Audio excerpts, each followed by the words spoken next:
Mahkamah Konstitusi membatalkan 2 pasal tentang pencemaran nama baik dan penyebaran berita bohong yang menimbulkan polemik di dalam Undang-Undang Nomor 1 Tahun 1946 tentang Peraturan Hukum Pidana. 2 pasal tersebut dinilai sebagai pasal karet yang tidak jelas parameternya atau tolak ukurnya, sehingga berpotensi menimbulkan kesewenang-wenangan dalam penerapannya.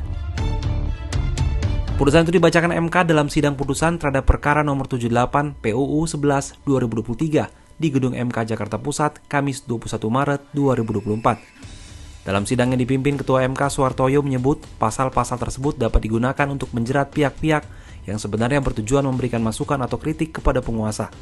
Atas dasar data tersebut, MK mengabulkan permohonan itu. 3. Menyatakan pasal 14 dan pasal 15 Undang-Undang Nomor 1 Tahun 1946 tentang Peraturan Hukum Pidana Berita Negara Republik Indonesia 2 Romawi Nomor 9 bertentangan dengan Undang-Undang Dasar Negara Republik Indonesia tahun 1945 dan tidak mempunyai kekuatan mengikat.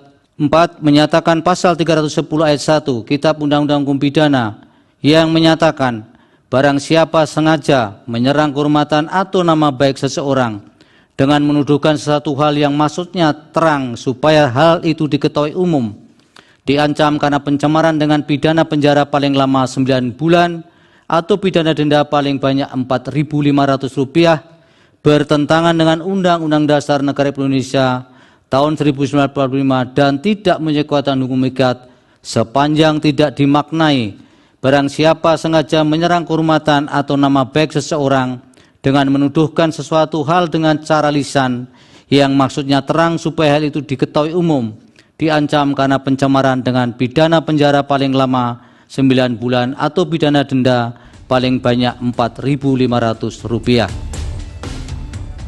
Sebelumnya Haris Azhar, Fathia Maulidianti, Aliansi Jurnalis Independen atau AJI Indonesia, dan Yayasan Lembaga Bantuan Hukum Indonesia atau YLBHI melakukan uji materi terhadap pasal 27 dan 45 Undang-Undang 19 tahun 2016 Undang-Undang ITE, pasal 14 dan 15 Undang-Undang Nomor 1 tahun 1946 tentang Peraturan Hukum Pidana, dan pasal 310 ayat 1 KUHP. Haris dan Fathia diketahui pernah menjadi tersangka dalam kasus pencemaran nama baik dalam kasus dugaan pencemaran nama baik terhadap Menko Marves Luhut Binsar Panjaitan. Namun akhirnya pengadilan memutuskan keduanya tidak bersalah.